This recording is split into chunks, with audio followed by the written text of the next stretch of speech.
திருத்தணி முதல் மதுரை வரை தொடரும் வேல் யாத்திரை. வேல் முருகனுக்கு அரோகரா. உலகங்கள் யாவும் முன் அரசாங்கமே, ஒவ்வொன்றும் நீ செய்யும் அதிகாரமே. திருச்செந்தூர் சூர சம்ஹாரத்துக்கு பிறகு முருகன் தன் உக்கிரத்தை தனித்த இடம் திருத்தணியை. இங்கு வெற்றி வேலே சாட்சி. ஆண்டிக் கோலமும் அரச கோலமும் பழனி ஆண்டவருக்கு சொந்தம். பழனியில் அறநிலையத்துறை சார்பில் அனைத்துலகம் முத்தமிழ் முருகன் மாநாடு நடைபெற்றது. மதுரையில் திருப்பரங்குன்றத்தில் திருமண கோலத்தில் முருகன் காட்சியளிக்கிறார். பழமுதிர்ச்சோலையிலும் முருகன் காட்சியளிக்கிறார். முருகப்பெருமானின் 2 படை வீடுகள் கொண்ட மதுரையில் இந்து முன்னணி சார்பில் முருக பக்தர்கள் மாநாடு நடைபெறுகிறது. வேலை தொட்டால் எப்போதும் வெற்றியே. 2020 வேல் யாத்திரைக்கு பல தடைகள் வந்தது. தடைகளை மீறி திருத்தணியில் நடந்தது வேல் யாத்திரை. கந்த சஷ்டி கவசம் காக்க பாஜக நடத்திய வேல் யாத்திரை.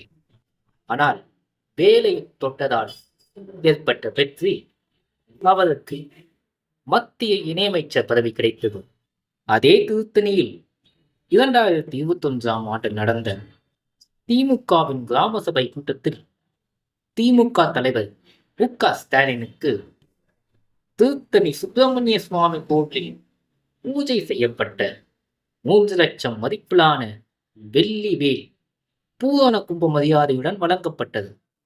அதன் பிறகு நடந்த சட்டமன்ற தேர்தலில் திமுக வெற்றி பெற்று ஆட்சி அமைத்தது. மு.க. ஸ்டாலின் தமிழ்நாட்டின் முதல்வரானார்.